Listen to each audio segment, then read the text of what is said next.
Ngayon po, nakain sila ngayon, tanghali.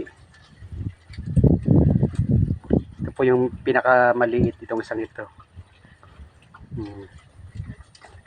Ang edad po ito ngayon ay 19 days since na pagkawalay.